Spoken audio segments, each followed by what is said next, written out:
All right, all right. I don't know if you know this about me. I love surprises. Some people don't. I love surprises. I had a great surprise today.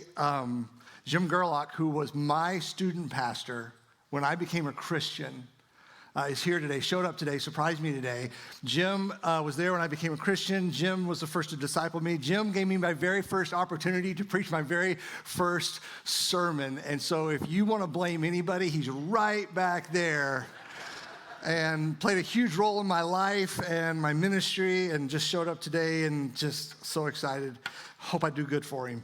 I need to let you know something that's probably breaking all kinds of rules of communication.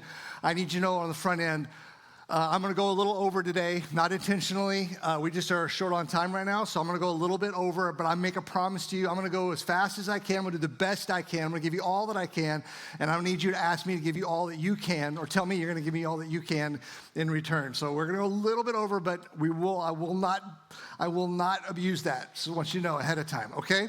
So as we start this series, scientists say that there are as many as 10 million colors on the spectrum, on the chart, whatever you want to say. There's 10 million colors.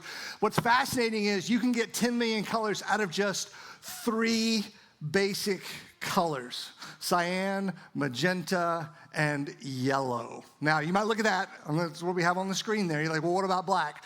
What I read this week is that technically black is not a color. Black is a shade, but it's the interplay and the mixing of these 3 colors, and then you combine that with the contrast and the depth that comes from black, and you get a picture, which is really the illustration for the series that we are beginning today, our very first series in 2024. And it's actually a metaphor that I've used before.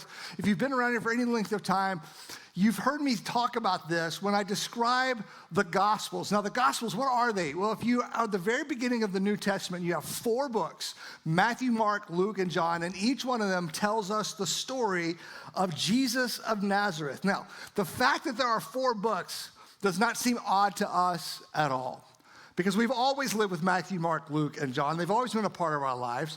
But I was surprised to learn as I began this study that the reality of having 4 books was actually an obstacle for people in the first century to come to faith. Because these books were recorded, they recorded different scenes, they record different things, and sometimes they don't always perfectly line up with one another, that some people were using those as an objection to or an obstacle to faith. And there was some thought, even some idea, that what they could do is they take all of those accounts, all of those stories, and they harmonize them, they compile them all into one big gospel, and it also would allow them to clean up some of the trouble spots. But what the early church did, well, this is several hundred years after the birth, life, death of Jesus. So I hope you know that. Like, it was about 300 years after Jesus that we finally have the Bible coming together like we have it today, right? And so the church was still pulling these things together. And I believe even under God's guidance, they were pulling these things together. And the early church, the church fathers, they were approached with the idea, let's harmonize the gospel, let's make one big gospel, let's clean up the problem areas. And they roundly and repeatedly rejected that idea. And why would they do that? Because they valued each of the perspectives. Everybody that's writing on the story of Jesus, describing the life of Jesus, they come at it from a different background. They come at it from a different perspective. They have a different voice. They highlight different things. And the early church knew that they needed to keep those things intact. They needed all of those perspectives to work together to present a full and complete picture of Jesus. And so the Gospels don't always line up with one another. Now, the one thing they do share, the one thing they have in common, is they all have an agenda. And that's what makes the Gospels different from a biography. I've often described them as a biography, but they're not really a biography, because when you write or read a biography, the purpose of the biography is not to convert you. Nobody's trying to convert you into believing in Winston Churchill. Nobody's trying to convert you into putting faith in Abraham Lincoln. But the reason the gospel writers wrote these things down was not just to convey facts, but to convert people to faith. In fact, John says it this way. He puts it out very plainly, more plainly than any of the rest of them. He says, Jesus performed many other signs in the presence of his disciples, which are not recorded in this book. but these are written that you may believe that Jesus is the Messiah, the Son of God, and by believing you may have life in his name. I want you to believe. I'm writing this down. And I didn't even put all of it in. I chose the things I wanted to highlight because I wanted you to believe that Jesus was the Messiah. And so they needed all that, and the church realized that, and they weren't trying to make, listen, they weren't trying to make a plausible story. They wanted to tell the actual story because who has ever been transformed by the plausible? Who's been converted by the reasonable? But that's exactly what they did. They understood they needed all of these stories. They needed all of these voices. They needed all of these perspectives because they were going to ask people to put their faith in something that was fantastic, to believe in something that was unbelievable. And they were going to need a full color picture of Jesus in order to do that. So instead of creating just one big biography, they retained all the voices, they retained all the perspectives, and each one of them is essential to filling out a complete picture of who Jesus is. And so here's the thing. I've used this as a metaphor of the Gospels and how the Gospels work, and this idea of the four-color process, because every one of them combines something. And I learned this week that it really does line up. This illustration really does work because Matthew, Mark, and Luke, they're called the synoptics. I know that's kind of a technical term. They're called the synoptics, and why is that? Because they all basically tell the same story in the same way. They record most of the same events. Mark, if you don't know this or not, Mark is believed to be the very first one. Why do we have Matthew at the beginning? Well, we're going to find out why in just a minute, but Mark is actually the oldest of the Gospels. 97% of Mark is found in the other two Gospels, Matthew and Luke. So a lot of what's going on in Mark is recorded also in Matthew and Luke. Now, here's the thing, though. Those things fall into a very similar category. Matthew, Mark, Luke, they fall into one basic category. They all kind of align. Like the colors, they're the same. Matthew, Mark, and Luke, they fall into the same category. But what about John? Well, where's John? John, his account is utterly unique. 92% of all that is recorded in John is unique to John. His whole approach is unique. The things he talks about is unique. And so John kind of is the outlier, almost like black is in its own category. But he still is required. You need all of them to paint the picture. So you can have Matthew, and you can have Matthew and Mark. You can have Matthew, Mark, and Luke. But it's not until you add John that you get the full picture. So for this season, this series, what we're going to do is we're going to do a survey of these 4 books.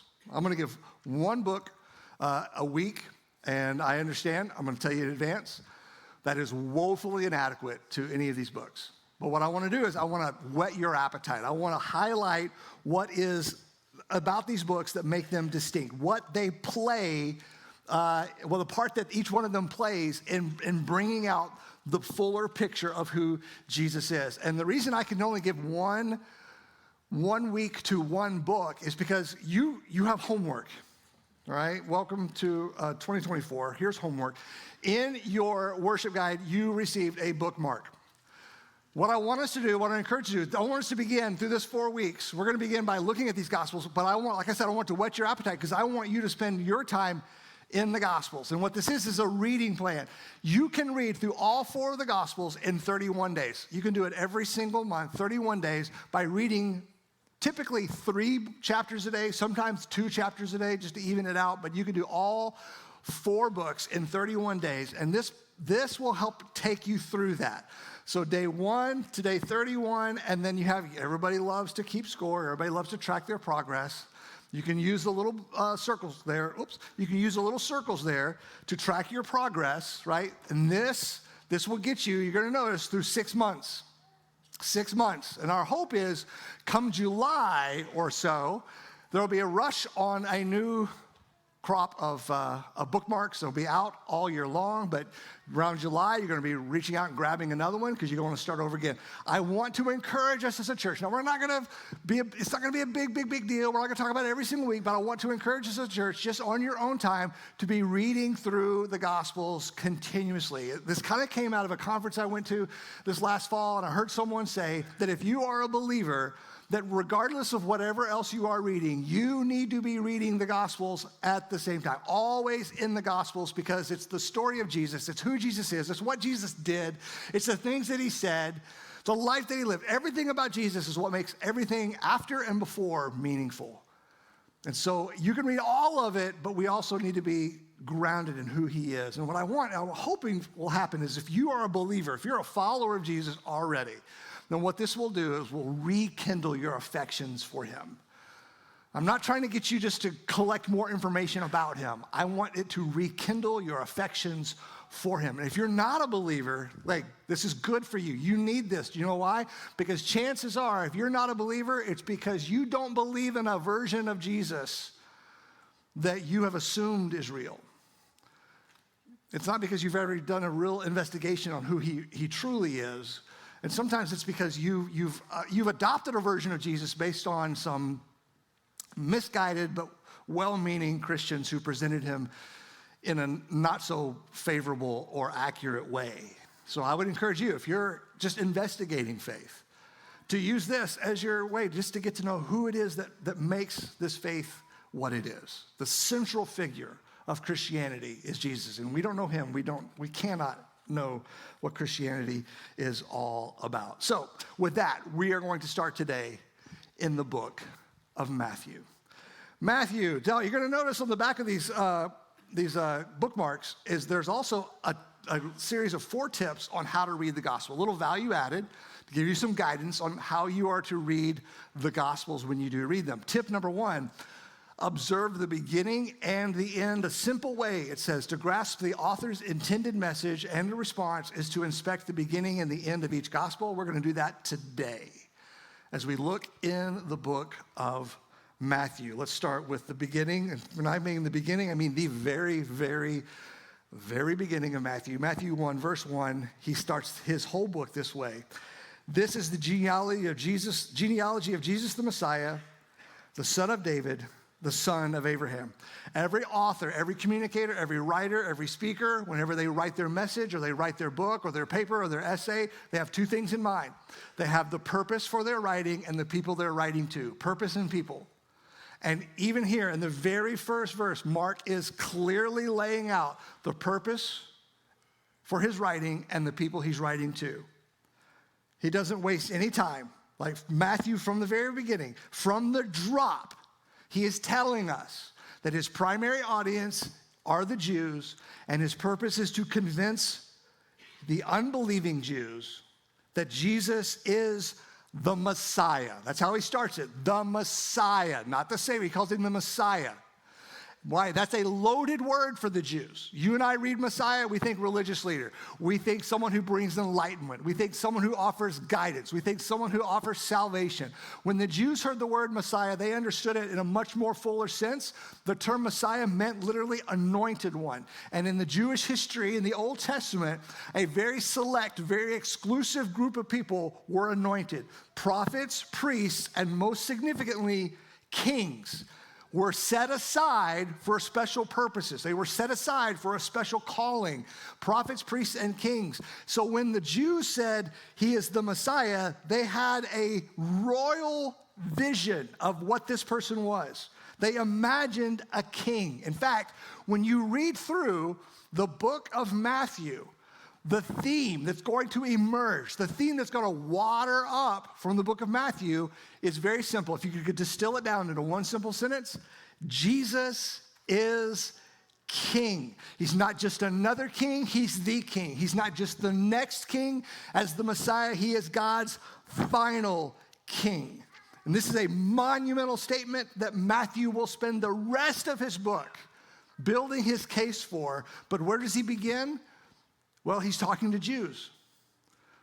And so he begins with a genealogy. Why? Because that's what his audience needs. That's what his audience values. So he begins with this genealogy because it's incredibly important to Judaism. The Jews kept incredibly detailed, almost obsessive records of the genealogies of all of their families. In fact, we know that even in the ancient times, if you were a Jew living outside of Palestine and you had a child born to your family, you would send word back to Jerusalem where they kept the records in order to have it recorded into the genealogy of your family. Genealogies were public records that people used to claim benefits and settle disputes and investigate arguments, right? And so Matthew doesn't just jump into the miracles. He knows that he can't get right into the teachings of Jesus because no matter how powerful his words are, no matter how miraculous his acts are, no matter how unique his life is, no self-respecting Jew could ever accept Jesus as the Messiah if he didn't come from the right people and he didn't descend from the right family. If he did not have the right genealogy, they would have ignored him. Now, you look at there, and some people say, well, that's not the whole genealogy of Jesus. Matthew leaves some things out. Why can Matthew leave them out? Because it's a public record. He doesn't have to put every single one of them in because this is not the only place that is recorded. It is a public record, and so he doesn't mind just making a point and skipping some generations. It's still an accurate record if it's not a complete record. So he does it this way because he knows, and he anticipates this is going to be scrutinized. This is going to be studied because it is a public record. And so it's as if Matthew is saying, go check this for yourself. It's a matter of public record, but let me tell you right now, Jesus is a son of Abraham, which means he came from the right people. And not only that, he is a son of David, which is a unique royal title that is reserved for the Messiah. But it also means he descended from the right family. So he begins with the genealogy because Matthew knows and the Jews believe kings aren't elected. They're born. And so he shows them how he is born into the right family and into the right people. And the birth of a king is a significant event that is felt around the world, which is why when Matthew is talking about it, the very next thing he gets into is his version of the birth story of Jesus, which is so interesting. When you look at it through this lens now, his version of the story takes on a whole new significance. Because when Matthew writes about the birth of Jesus, he skips all the things we love about the Christmas story. He skips the manger, he skips the shepherds, he jumps past the pastures full of sheep, he totally ignores a sky full of angels, he does not even quote the good news of great joy. Instead, he picks up the story of the birth of Jesus several months later with the arrival of the Magi. Now, you and I, we packed up our nativity scenes this last week, if not earlier, and if you had a nativity scene, how are the Magi represented? There's three guys with boxes, right? And they maybe have some crowns, they look ornate, whatever they look like, three guys. And that has skewed our perspective of these Magi for a long time. Listen, this is an official, diplomatic procession full of delegates and intellectuals, right? It's a massive caravan, an elaborate procession of soldiers and dignitaries and officials and intellectuals, all of whom, think about this, all of whom are pagan Gentiles from 900 miles away who suddenly show up at the gates of Jerusalem asking, where's the one who's been born King of the Jews? We saw his star and have come to worship him. That's how he starts. He's pointing to these pagan Gentiles who were able to discern the birth of the Jewish king. And he's talking to Jews. And it's like he's going, how'd you guys miss this? The pagan Gentiles traveled 900 miles. An unbelieving world has known from the beginning what you can't or what you won't admit. That Jesus is the Messiah. Jesus is King. And from that moment on, he spends the rest of his book building his case. He quotes the Old Testament more than any other writer of the Gospels. He quotes the Old Testament over 130 times. In fact, what you're going to notice when you read the book of Matthew, because you've got a bookmark now, you're going to read the book of Matthew. And when you read the book of Matthew, because you have a bookmark, you're going to notice that he almost gets in the way of his own story. It's like he can't tell anything about Jesus without pointing back to the Old Testament, And he kind of just, it makes the narrative a little choppy. It doesn't flow really well because he's so obsessed with giving them evidence. And so he just piles on evidence after evidence, quote after quote. He's trying to overwhelm his Jewish audience with their own holy scriptures that Jesus is king. Everything, almost everything that Matthew puts down, almost everything that he records is steeped in a royal significance. He uses what is called a fulfillment formula several times throughout the book. He'll write something that Jesus did or something that Jesus said, and he'll say this. He says, this took place to fulfill what was spoken through the prophet. Now, one of the most significant fulfillment formulas is found in Matthew chapter 21. Now, I told you we're starting at the beginning. You got to look at the beginning and you got to look at the end. Now, verse 21 or chapter 21 is not technically the end, but when you look at the book of Matthew as a whole, verse 21 is the beginning of the end. It's the beginning of the last section of the book. And how does he begin that last section of the book? How does he begin the end? He begins with what is called the triumphal entry. When Jesus comes to Jerusalem, beginning the last week of his life, leading up to his crucifixion and then ultimately his resurrection. Now, you get a pretty good idea of the significance of the triumphal entry when you realize that the triumphal entry is one of only two events in the life of Jesus that are recorded by all four Gospels. Mark and John skip the birth event of Jesus. They don't tell anything about his birth, but none of them skips the triumphal entry because of the significance of the moment. So Jesus comes into town riding on the back of a donkey, and everybody gathers. It could be hundreds, probably thousands of people outside the city walls, and they're shouting, Hosanna to the, again, Son of David. That's a messianic title. Blessed is he who comes in the name of the Lord. Hosanna in the highest. Of the four Gospels, 8 phrases are recorded. Most of them are either hinting at or explicitly declaring that Jesus is king. In fact, John records that people in the audience, in the crowd, were shouting, blessed is the King of Israel. You can't get any clearer than that. Those people out there, they believed he was the king and they acted like it. You know what they did? They laid their garments on the ground in front of the little donkey that was carrying him into the city. Why was that? Because that was an ancient tradition that recognized, you're saying, I believe you're king and I am laying myself at your feet. I am submitting to you. It was a tradition of welcoming a new king by signifying their respect and their submission. What you're saying is when you laid your cloak on the ground before the procession of a new king, you are saying, in essence, we place ourselves at your feet. And so when Matthew records this event, this significant event, he employs the fulfillment formula. He says, this took place to fulfill what was spoken through the prophet. And then he quotes the prophet. Say to daughter Zion, see, your king comes to you, gentle and riding on a donkey, on a colt, the foal of a donkey.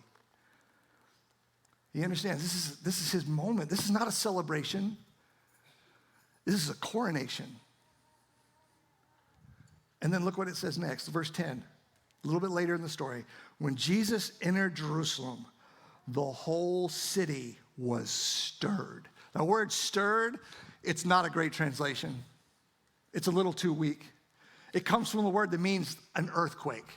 Jesus enters the city and his arrival shook the city. He didn't say anything. He hasn't done anything. There's no teaching. There's no healing. He's just shown up and he has stirred the city. Everybody's all in a tizzy because Jesus has arrived in the city. You know what's fascinating? This is not the first time this has happened. When did it happen? It happened back at the beginning. Remember when those magi showed up and said, where is the one who's been born king of the Jews? It says, when Herod heard this, he was disturbed and all Jerusalem with him. So he's arrived in Jerusalem twice, and he's caused a stir twice. And you look at this and go, when are they going to start putting the dots together? When are they going to start connecting the dots here? I wonder if there's somebody in the city that day that goes, do you remember about 30 years ago when those guys showed up at the gate asking for the king and everybody was all bothered? That was weird. Wonder whatever happened with that. It's happening again right in front of them. Now here's the thing. You read through the triumphal entry, and we incorrectly assume that everyone is recognizing him as king, but they're not. Now, there are a lot of people that are, but more people are not recognizing him than are. Let me show you what I mean. Because they're saying the whole city was stirred, and they asked, who is this? Who is this? They still don't know. So there have hundreds, maybe thousands of people welcoming him into Jerusalem. But at the time, and I looked up the population of Jerusalem, there were tens of thousands of people in the city who are still asking, who is this? And here's so what's fascinating. It wasn't that God was hiding. It wasn't that they couldn't see him as king. It wasn't that he wasn't fulfilling the prophecies of the king. It wasn't that they couldn't have seen him as king, but they just wouldn't see him as king. They didn't want to see him as a king. You know why? Because what kind of king shows up on a donkey? How does he invade Jerusalem? How does he invade Jerusalem? Just on a little donkey. Just plodding along. That's how he comes into Jerusalem. His disciples had to have been losing their minds. They had to be. They are so confused. And I can imagine Peter going, Jesus, this is a terrible look. You want to be king, but you got to act like a king. You got to look like a king. You got to talk like a king and behave like a king and dress like a king. You got to project the strength and the authority of a king. And man, everybody knows kings don't ride donkeys. Servants ride donkeys. And Jesus looks at him and goes, exactly. See, he refused to be the king they wanted him to be. And he was never the king they expected him to be. But he was a king that the world had never known before. A king like no other. A king who touches lepers. A king who eats with sinners. A king who washes feet. A king who rides a donkey. A king for the first time in the history of man, who does not require a sacrifice from his people, but he is a king who becomes a sacrifice for his people. And he makes a people. He creates a kingdom that is not a revolution politically, but a revolution spiritually that turns our lives, our hearts, our beliefs, our values upside down. And suddenly we are behaving and acting as kingdom people, seeking his kingdom, doing things no one would do. We're turning the other cheek. We're going the extra mile. We're loving one another as he has loved us. We're a people who gives and loves and serves. And are we perfect? No, but we are living by a completely different standard. Tim Keller says the Christian church, that's us, the Christian church, is to be a new society in which the world can see exhibited what family, business practices, race relations, and all of life can be under the kingship of Jesus Christ. When he is king and we are his people, we adopt his values, his priorities, his life. The epistle to Diognetus is a description of early church and the early believers, and they describe these early believers saying, Christians are not distinguished from the rest of humanity by country, language, or custom. Remember, Christianity was the first multi-racial, multicultural religion. Pretend that your religion was where you were born, it was how you were raised, it was the race you were. But Christianity comes in and destroys all those categories. So they follow local customs and dress and food, right? They look a lot like the rest of us and every other aspect of life. Yet, they also demonstrate the remarkable and admittedly unusual character of their own citizenship. We become kingdom people following a new kind of king. Now, as we close, I want to go back to one last thing, and I want to just point something out, and we'll be done. The beginning of chapter 21, something happens that I never really thought of. Something happens at the beginning of the triumphal entry of Jesus that I never really considered, but I want to read this passage. It says, as they approached Jerusalem and they came to Bethphage on the Mount of Olives, Jesus sent 2 disciples, saying to them, go to the village ahead of you, and at once you will find a donkey tied there with her colt by her. Untie them and bring them to me, right? And if somebody asks, tell them the Lord needs them, and he will send them right away. Here's the thing that I knew that happened, but I never really stopped to consider why it happened. Because, if there's a fulfillment of a prophecy, you just kind of naturally expect for it just to happen. Like just for all the pieces to fall into place almost supernaturally, all the factors to come together providentially. And then it's a real fulfillment. But here we have, Jesus, what is he doing? The entrance and how he enters Jerusalem was not an accident. It was intentional. He orchestrated it.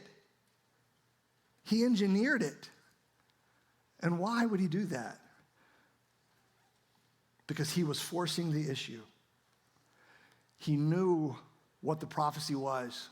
And as he is coming into Jerusalem, he puts himself on a donkey because he is trying to provoke a response. He's putting everyone on notice. He's telling the world, your king has arrived. What are you going to do about it? How are you going to respond to that? See, the question, guys, the question is not, is he a king?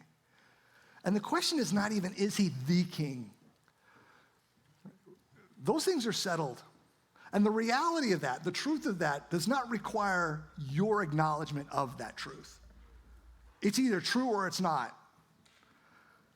So the question is not, is he a king? It's not even, is he the king? The question that Matthew is asking, is he your king? Have you made him your king? And most of us, we really haven't. He's so many things to us, but he's not our king. He's somebody we believe in, right? That's great. We believe in him. But we're not exactly following him. And you know why? You can believe and not do anything. Because belief is just intellectual.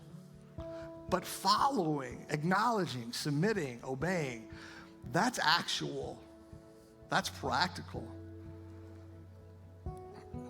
And we go to him and we want him to be so many things. We ask him to be our helper, and we look to him to give us direction, and we hope he gives us inspiration. And we go to Jesus and we say, I need you, Jesus. I need you to be my advisor.